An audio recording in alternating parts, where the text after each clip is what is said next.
all you hot messes. We are back for another episode of the Hot Mess Teacher Express. I am Jess, if you don't know that by now. Sorry. And I am Vinny, aka Mr. Thomas English, aka Tired Beyond Belief. Oh. I know, I'm exhausted. Are you exhausted? I am rather tired. I'm also growing a human now, so what's your excuse? Do you remember that episode where you said you didn't like toppers? Yeah, I'm looking at one right now.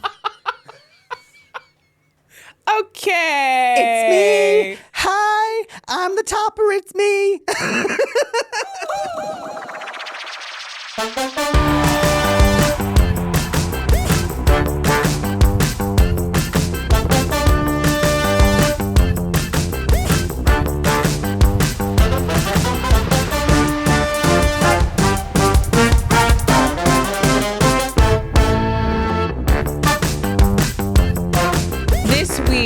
Is Read Across America Week, and we're going to be doing our hot take on schools that celebrate Dr. Seuss in particular, because Read Across America Week started kind of celebrating Dr. Seuss because Dr. Seuss' birthday is within this week, but we're going to do our hot take on Dr. Seuss.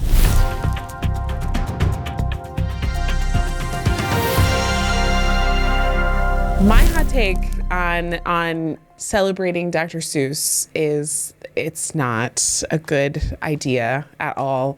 Dr. Seuss is a problematic individual, and we should not be celebrating him in particular. I think there are so many other children's authors that we can be celebrating within this week, and I think I think schools are moving away from celebrating Dr. Seuss, which is a wonderful thing. But if your school is celebrating Dr. Seuss, don't participate. That's my hot take. Okay. Mine is quite like universal with this when it comes to like America as a whole. Oh. I find that personally, and I don't know if it's just where I'm in like the content creator bubble, but I'm noticing more and more. I'm a creator that tries their best to like, you know, treat my social media like how I treated my classroom. I wouldn't go into my classroom and be speaking about my political opinion, my religious opinion, anything that I know could get me in trouble in a school setting. I try not to do that online because I'm like, I want my social media to be a space away from it. Mm-hmm. And I just notice more and more that like I try my best to upkeep a wholesome image. I cuss all the time when I'm not on camera, but you it's do. like I try not to cuss all the time in my videos because I know I have so many parents that reach out to me and say, oh, me and my child love watching your costume videos. And I'm like, well, I don't want like little Johnny watching it, and then I drop an F-bomb and then they're like, oh, great, thanks. But it's like, I notice more and more that when I'm in the social media bubble and I'm looking, I see so many like controversial social media content creators and influencers, and they're the ones that are getting the brand deals. They're the ones that are getting on TV. They're the ones that are getting seen. And it's like you look at it and you're like, everyone's in the comments saying how problematic they are, how they're doing all of these things where they should be cancelled. Mm-hmm. But the ones that you think should be cancelled are never cancelled. And the ones like me, if I do one thing out of line, I can bet I'll be cancelled and that'll be it. There will be no coming back from it because, oh, I thought you were wholesome, but no, you're not. Whereas if someone is, oh, I'm upfront about not being wholesome and I'm controversial, it's accepted. And I feel like that's the thing all around America. Like you look at like some of the politicians that we've had and some that we still have that are getting reelected. The things that they say, if a teacher said that in a classroom, they would be out the door within seconds. Absolutely. But it's like that's the standard for teaching and education where you can't do that. But it's a standard and professionalism for a teacher when society craps on teachers and says, oh, teachers don't know anything. They can't do this. They can't do that. But it's not standard for a politician that's in charge of the law of the land and how everyone lives. Yeah. And I think that's what's bleeding into the education. The fact that so much of what goes on into it is not actually based on what's good for the children, what's good for the curriculum. It's based on where the money is coming from and who's paying who and the government and what they are choosing to feed into the system. Yeah. Absolutely. And I think that kind of, like, it's all money. It's all money based. It's all political. And I just finished listening to a podcast called Sold a Story, which talks about the reading curriculum that we use in schools and how it's actually not teaching children to read. And Really? What? Shocking. And it's all based on money. And it's crazy to me and almost foundationally breaking that I was part of a system that was actually debilitating kids in their efforts to read. And I feel like that's kind of where we're at. Well, and it's like you have this extremist view of it. Of like, for instance, you have things like what's happening in Florida with like, you can't have text that mentions like LGBTQ. You can't have like, there's no like push to have more text by like people of color that has more diversity in it. Like we have students that have never seen themselves in the text that we are forced to teach. Yeah, And it's right. like when you're going through it, I'm looking at these lists and it's like you have all these lists by these old rich white men that were depressed for no reason back in the day, and the students are reading it and they're like, I'm bored, because the language doesn't make sense to them, because Right. it's like it's all written so prehistorically and you're trying to connect it to them and they're just like, I just don't get it. And it's like you're fighting to try and keep them engaged with a curriculum that does not support you, and you're thinking, I would love to do a modern text, you know, I would love to get a Netflix series that everyone's talking about in my class, find the text adaptation and teach it, because they'll be like, what? This Netflix series that I'm obsessed with is based on a book, and that would engage Right. them. But Right. the issue is, you can't do that as a teacher, because they're like, oh, well, to be approved, it needs to go through X, Y, Z. But then even all these texts that were approved are now being seen as problematic. Right. But there's no new text to replace the old text. So all of these teachers are struggling to even find anything that they're even allowed to teach without getting permission, and are restricted in a system where the students are already reading below grade level and aren't even like literate enough as is. Right. And it's just like, it's doing such a big disservice to those students. And I just think the whole, like, at this point, I'm just like, the whole education system just needs to go in the bin and be recycled into something better. Because it's just, it is like a hot mess. And I think that is why so many students are burnt out, why so many teachers are leaving, because they're like, I came into this to make a difference and connect with my students, but I can't do this with the resources that I'm being provided. And 9 times out of 10, what is provided is what you can and can't do, but not actually the resources to teach the lesson, because you need to go out and find them for yourself based on all of this. You can do this, you can't do that. Yeah. And yeah, you're right. Like anywhere you turn, you're going to get like, no, you can't do that because this. No, you can't teach that because of this. And it's exhausting to try and figure that out. And I think what needs to happen is everyone needs to be open to change, to growth. Growth is not a bad thing. And I think there's this idea within the education system and within our classrooms that change, if we teach something the way that their parents, you know, like didn't get taught, then it's a bad thing. Like, let's not expose anyone to anything that we're uncomfortable with. I think there's this idea where we need to start kind of opening our minds a little bit more to change and growth. It's a beautiful thing. When it's the hypocrisy of being like, oh, yeah, you know this text that you've been teaching for the last 5-6 years, that you have all these resources that you've adapted to perfection. Yeah, we're just saying, even though that's been approved for like decades, we're going to say that, no, you can no longer teach that without getting the consent form for parents. The same parents that were taught that same text to know it inside and out.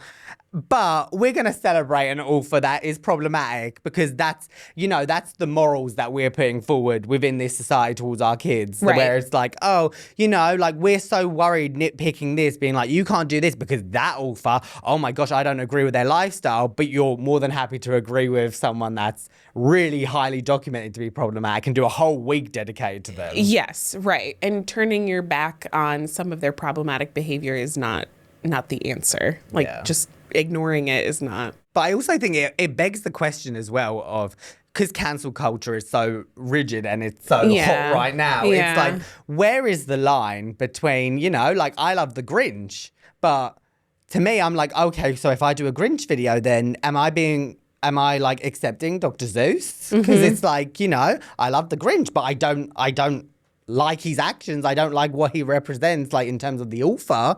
So then it's like, at what point do you separate artists from art? Because then that's a whole different topic, because you have so many singers that are being cancelled, problematic. Yeah. But you know, they could have released your favourite song a decade ago, and then what, are you just gonna if I listen to that song that I've listened to for the last 10 years of my life, am I now accepting what they represent? When realistically, I liked that before I knew who they were. Similar to I liked the Grinch before I knew any of this about Dr. Seuss. Right. So it's like, I don't know. That's where it's hard to like try and decipher where it is. But I think that's a decision that you should be able to make on your own when you have the tools to do so. But I think forcing it onto a child to be like, right, this is this person. You need to love their work. You need to do all this. I don't think that's necessarily on the educator to do. Yep. And if an educator is not comfortable doing an author that they don't agree with, they shouldn't be forced into a whole week to celebrate them. Absolutely. And again, like there are so many other options, and I think that it's fitting the child into this square box that they don't fit in. Maybe they're not interested in what you're trying to read. Find other options, and that was one of my favorite parts as a teacher, is finding what kids are interested in and helping them develop their passion for reading and finding other worlds. And it's, I just think overall, I'm like, it comes back to this whole thing of like the education system, especially in the US, is just like, we're going to put more on your plate without actually handling any of the situation, you know. It's very much like my favorite image of the education system is like a house where there is a leak in the roof. But yet, rather than fixing the leak, they've got enough money to fix the leak, but instead they're going to do a new fence out the front because no one can see the roof, but they can see the fence. So they're going to fix that fence, then they not have enough money for the roof, then winter's going to come, the whole roof's going to collapse through, but, you know, at least you got the bright, shiny fence, even though the house is crumbling to the ground and the foundation is gone. That was a beautiful Mr. English teacher over here. It's like, rather than dealing with the issues, it always seems to be like, let's deflect and let's go and like, right, rather than sorting out the fact that we have no teachers because everyone's quitting, everyone's leaving, we're going to instead look at these random texts, and this is more important right now than the fact that I have someone that's unqualified teaching these children. I'm instead going to bash the teacher that's actually qualified in the next room because they're teaching a text that they've taught for the last 10 years. Yeah. It's like, I think it's definitely a thing where as a society, as a country, I feel like, especially in the US, the whole education system just needs to be reflected upon and improved for the better. I feel like it's time that it gets updated. It's definitely time. Well, on that amazing, wonderful, positive note. This was really supposed to be a positive podcast. I'm so sorry. Should we do some hot or nots? Yeah. Okay.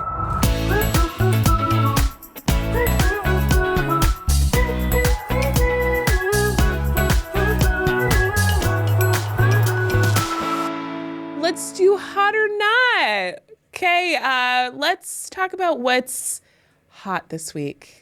Okay, this is hot or not, the part of the week where we go over one thing that is hot in education and one thing that is not in education. For those of you that are unaware, hot means good and not means not good. Okay, I'm glad we wrapped that up.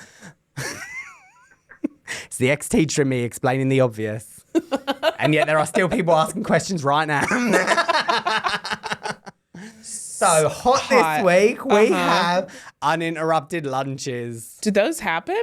Mate. For one, I remember it's a unicorn. When I first went into teaching, I had this epiphany. And it was the first time in my life. Bearing in mind, I'd worked at like summer camps where I worked like 24-hour days. I'd worked on like a cruise ship for like 6 months and I hadn't had a day off in 6 months. And I had this epiphany one day. I was like, I am never, like, this is the first job I have ever done where I cannot poop when I want to poop. I have to hold in my poop for up to 8 hours a day. This is inhumane. And especially on those days where you have a lunch break and you're like, I just want to eat my lunch, but you're like, I've been holding this, like, I've been baking a turd for the last 6 hours. I smell. I am literally... You have a choice. I am one swift movement away from sharting myself right here, right now. And I just remember always being like, if I was in that situation and then someone would come into my room at lunch, the frustration I would feel no bounds. Mm-hmm. So yes, uninterrupted lunches are the way to go. And please, whatever you do, if you do not want to be found on your lunch, make it look like no one is in your classroom. Sit in a corner, sit under your desk and eat your lunch. It's fine. I'm telling you, some people do not take the hint, though. I swear. I'll never forget one day I had a meeting before school, during lunch, and after school. It was the longest day of my life. Oh, no. I bet you didn't get to poop that day. Oh, well, I had a prep, so you know, my prep period, aka my poop period. Stunning, especially when it's like, there is nothing greater than having a prep period right when lunch is, because no matter what, you're guaranteed a lunch. Like, you will find a way. That is the best. It's my favorite prep. Is that next week's hot? Yeah. Who knows? All right. What's not this week? What's not this week? This one's a little bit controversial, but what's not this week is parents telling you how to teach or trying to address the curriculum for you.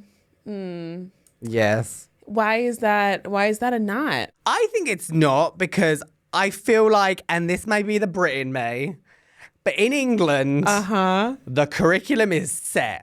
You're at school, this is the curriculum. Right. And I will never forget when I would be speaking to teachers and I'd have a teacher be like, oh yeah, this parent has an issue with this text, so I'm creating a whole different scheme of work for this one student.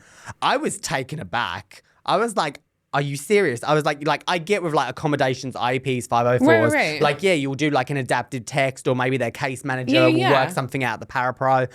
But to literally be like, this is a student that literally cannot do the work in your class because the parent has an issue with it, just blows my mind. I'm like, I don't understand how that is appropriate in a public school. I get if you're in a charter school, if you're paying hundreds, thousands of dollars for your child to have an education, then yeah. Absolutely. But I'm like, when it's a public service that's being given to you to then say, oh, actually, I don't want that.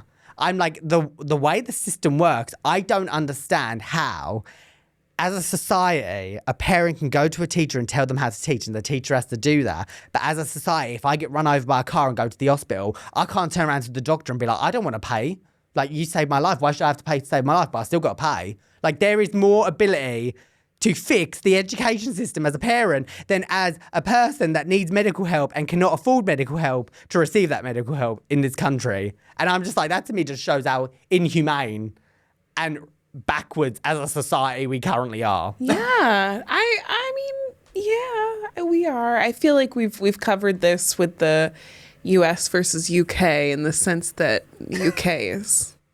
But like, I think as well, like a lot of the times, like, there are parents that do have genuine concerns and do have the right to, like, if you have a teacher that is just not getting on well with your, like, child, and you're like, you know, because there are those teachers out there that hold grudges and are mean. And again, I think it's all about the approach. Yeah. How do you approach, as a parent, the situation in which you want to work with the teacher? But I think it also comes back to that, like, community thing we were speaking about on a previous episode, where it's like teacher and parent needs to work in unity for the child's sake. Right. And I think when you have one versus the other, that's where it all goes to crap, basically. Absolutely. And it's not teachers trying to negate whatever the parents want. Yeah. I think we all want to be on the same team and live in unity and love. But this is switching to a little bit of a hot. On the opposite end, there is nothing better than having a parent that complicitly, like,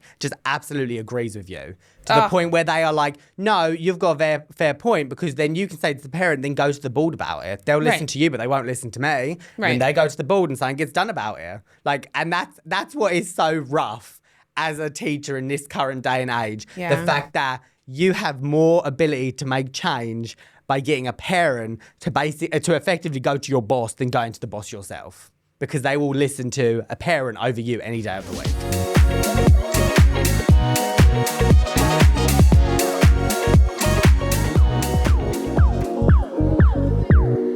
Okay, this week on the US versus the UK, we're talking about school boards. So school boards in America, I mean, I feel like they vary across the board on how they're perceived, but they're usually run by a group. It's a voted in position. and it's usually parents or the people in the community, and they basically make the decisions for the school and represent the town or city in what they want to happen, for contracts, for curriculum, for all of the things, really. They have a lot of power. They're scary. Yeah. Do you guys have school boards? School boards were abolished in England or the United Kingdom in 1902. Oh, okay. Yeah. Cool. That sounds like a great year.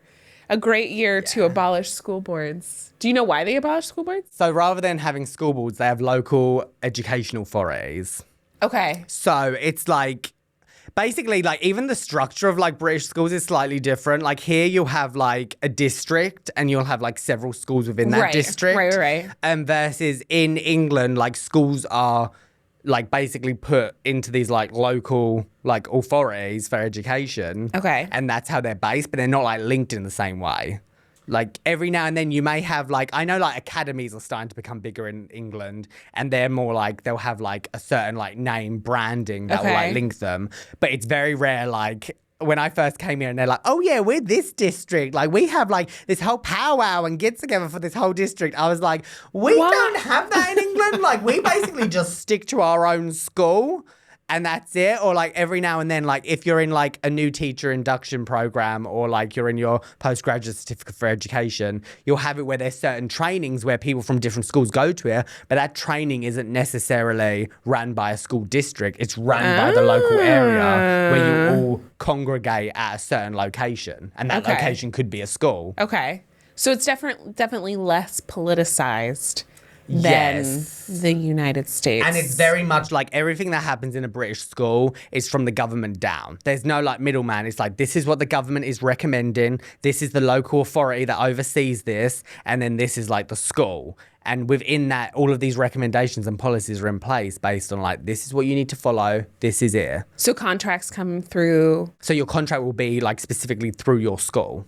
It won't be like, so, like, some places will be like, oh, for instance, like, I'm employed by this district, and, like, you can transfer to different schools within the district and basically still be under the same contract. Yeah. Whereas in England, like, to my knowledge, it used to be like you would apply specifically to that school. You wouldn't go through, like, a system here. Like, when I came here and I was like, oh, I'm just applying to every school that has an English teacher position in this district. Yeah. It was like, in England, you have to apply to every single school individually to get into that school. Okay. Okay. Which is so it's not as efficient for applying for jobs, I but guess. on the flip side, then, like, the hiring process, give America this one thing. you have like your interview and you have to do an observation for an interview in England. Okay. So they're a lot more strict in terms of getting into a school, whereas here it's like, oh, I turned up for an interview and I just, like, spoke out of my butt for, like, the last 10 minutes, and now you've hired me on a year-long position. Some people are really good at that. Like, that's okay. I've given you a resume and you've assumed from that resume and how I presented myself that I can effectively teach a core subject. Okay, then. Yeah. Like, that is... Oh, okay. So when you came to America, did you have, like, what was your experience with school boards? My experience with school boards was I just did not get them. Okay. I didn't understand it. And the way school boards have become, especially since the pandemic, it's like a circus. Like, we had it where at one point, the school that I was working for had a group of extremist parents, like, literally invade the school board meeting. And at one point, they said, like, oh, because the school board has left the meeting, they've, like, given up their rights as a school board member. So therefore, we get to elect our own board. And are saying, like, who's going to be the lead? Who's going to... And we're doing all this thing. Like, it was in the local news. It was everything. It was, like, so intensive. And I was like, what the heck? And then like, it was all about, like, mask mandates and stuff as well, where they were like, how dare you, like, try and, like, protect my child from COVID. Right. And then literally I just remember being like, this is so tone deaf. But then the PTA? Is that what it's called? The PTA, as their, like, teacher appreciation gift, gave us a keychain that said, we can't mask our gratitude for you. I was like, I think given some of the situations that have happened in our district. This is not the best. Oh, gift to give to us. no. Yeah, so I just Sometimes think, the pun is just not worth it. yeah, and I also no.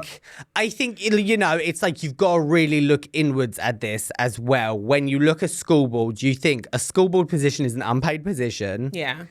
And who realistically has the time and the finances to do a job for free? Mm-hmm. So then it's like you're putting that in the hands of a certain demographic, and that certain demographic that 9 times out of 10 is going to be a higher class person that has more finances, more money.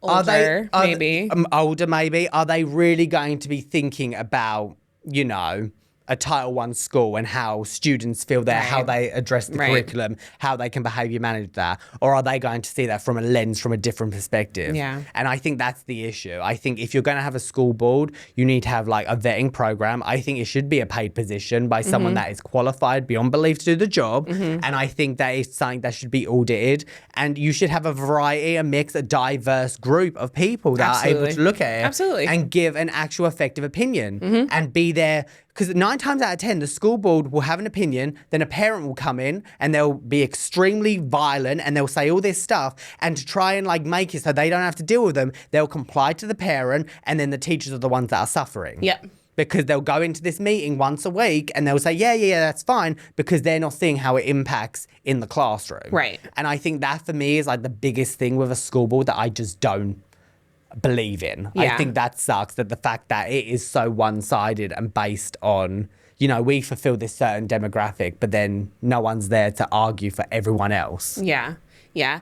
I don't know necessarily that I've had like a positive experience with a school board. I feel like people have good intentions, but at the same time, it's just, the system does not work because you, like you were saying, you have out of touch people who don't understand what it is in the classroom or don't respect the teachers enough to listen to their opinion. Or come from a wealthy background where they have an opinion on education and they want it to be fixed based on what they believe and are not willing to listen to other people's opinions. Or if you have a parent on the school board, it's what works best for their child, not for all of the children who are not your perfect angel. And it's like, it's very much so like it bleeds into, and I think there is such a link between the politics of the US with the education system. Yeah. Beyond belief. Because it's like, I was like asking my wife about this because we just had like our midterms. And I was like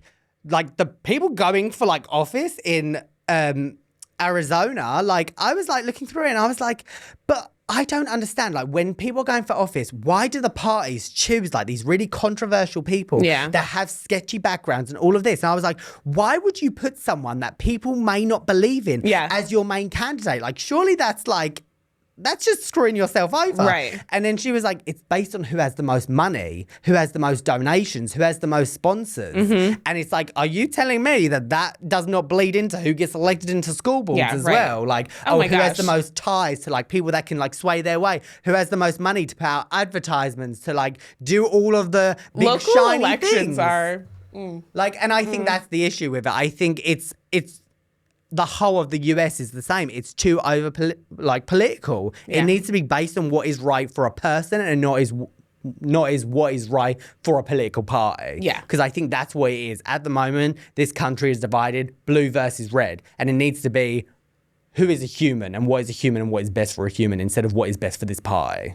Wow, I have nothing else to add to I'm that. like, yeah, Wonderful versus like statement. obviously in England, it's not perfect and there's a lot of like, there are things that can be changed, but it's like, at least you know exactly what you're getting to expect. Right. There is no way you are going to be in a British school and be told, oh, they had a meeting last week and they've just changed everything. Right. It's like there's a policy and procedure and effect in place where you will be informed months in advance. Like this was back when I was teaching there anyway, but you would be informed like this is something that we're going to be doing from this point on. This was agreed on and now we have a process. We're going to train you on this. We're going to ask you questions on this and then you're going to implement it. It wouldn't just be like, oh, last night there was a board meeting and now we've just changed this entire policy. So good luck. Right. Like, yeah, so I think to me that works a lot better.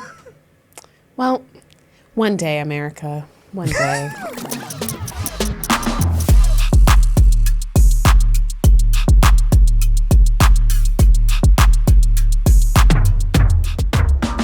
It's grind my gears time. Oh, you're fine. Yeah, my favorite. I'm so good at it. Where we take 30 seconds to really shout angrily or, talk nicely, if you're me, about something that makes you really, really just upset and annoys you for no real reason. I'm going to go first, per usual, because I'm really, really bad at them. And the star of this show is really Vinny. I don't know why I'm here. Oh, my God. My voice. I just turned into Marge Simpson. Homer! Okay. Okay, Jess, I think you're going to do well on this one. I have dug deep. I've looked back on our time together as friends, and I thought about something that I know for a fact definitely grinds your gears. No. Okay, so your topic for this week is people who would rather complain about doing their job than just doing the job in the first place. Okay. I don't understand why you are taking so much emotional energy to not only waste your time by complaining, but also waste my time by complaining, and then bring down the whole entire mood of everything that we're trying to do and accomplish. And it's just, you have so many other things to do and you can just get it done. And it's fine. Why are we complaining and spending all of this time? I feel like I'm getting better. Really good one. Well done. I'm like, someone's going to be watching this right now being like, it's me. That was about me. And it is about you. I will say that. It reminds me of this point. I describe this like in how like Americans work and Brits work. So how Americans work is Americans will complain rather than doing the job and will then not get the job done. Brits will complain as they're actively doing the job and will complain once the job is finished. But at the whole time, they're still doing the job while complaining, whereas Americans will stop and complain. I feel like I'm a Brit at heart. At heart, I am. Okay, Vinny. Your topic this week is ASMR. I just really don't understand ASMR. I mean, what is so appealing about this? Oh, look at me. Oh, tap, tap, tap, tap, tap. Oh, let me take a sip of my water. Oh, I'm sorry. Do you not have enough of a personality to have anything going on apart from, oh, look what I do today. Oh, really great, Bethany. Why don't you try and have something better in your life? Because this is just really wasting my time right now. I don't find this appealing at all. This is really frustrating. And I mean that with all of the passion in my body. Okay. That was everything I wanted it to be and more. I just don't get it. It makes no sense. And people are obsessed. It's borderline creepy. I start every video.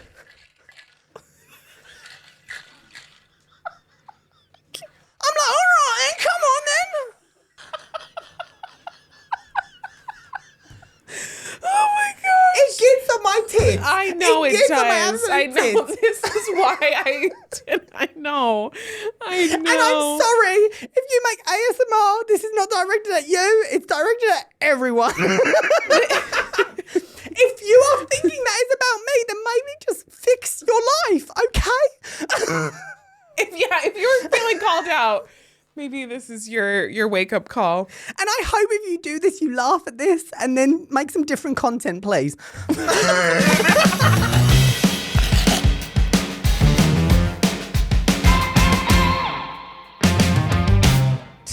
We're going to end this episode highlighting people in education who do not get the appreciation and love that they so readily deserve. And this week, we're going to highlight single parents, whether it's a single parent teacher. Being a single parent is not easy. I cannot even begin to imagine what it would be like to be by myself in a parenting journey. So if you are doing it, you are one of the bravest and strongest people that I know. And I know that you're doing the best that you possibly can. Don't feel insufficient because you're a single parent. You're both parents, which is amazing. So Yeah, and I think just coming off of this, it's like as well, I know like people as parents always like judge themselves because they see different parents that online that like have it all together. No one has it together. No one knows what they're doing. And I just like as someone that came from like a single parent household, like I have 3 siblings. That man at my age, my dad had 4 children that he was putting through school. And I don't know how he did it. And I think every day, like I remember even growing up, like when sometimes like, you know, when you're a kid and you get annoyed with your parents, like just know that like I'm now an adult. I look at my dad and I'm like, I don't know how you did that. And I'm like, I have the most respect for him, the fact that he was able to. And it's like, I don't think, oh, all the times my dad didn't come to this, didn't come to that. I think he literally was keeping a house running with 4 kids. Like, I think, like, no, just know that as long as you're doing your best and you're just showing your kids that you care with whatever time you have with them, that's all you can do. Yep. I know there's times where like, you know, you can't make parent-teacher conferences or you don't respond to emails or phone calls right away, but just know that you're doing the best that you can do. And I just think it takes such a strong person to be a single parent and to raise kids on their own because, you know, you don't have someone that at the end of the day you can go and yell at for the fact that you are literally ready to just kill someone at any given moment. And that takes strength. It does. I just think I have mad respect for you. And I just really hope that you know that you are doing the absolute best that you can and that we really appreciate you. I loved that little personal insight. Oh, shout out to Dad. I know. My dad won't listen to this. He doesn't get technology, bless him. Oh. Whenever I tell him I'm a content creator, he's like, I don't know what that is, but you're making money. I'm like, yeah. He's like, that's all that matters. Oh, so sweet. All right, this has been another episode of the Habits Teacher Express. Please make sure that you're following us on all social media channels. We've got YouTube, Facebook, TikTok, Instagram, and sharing is caring. If you are enjoying this episode and your ride along the Hot Mess Teacher Express, please share with anyone who will listen to you. All right, are you ready? Yeah. You've been practicing. Okay. Farewell. Choo choo.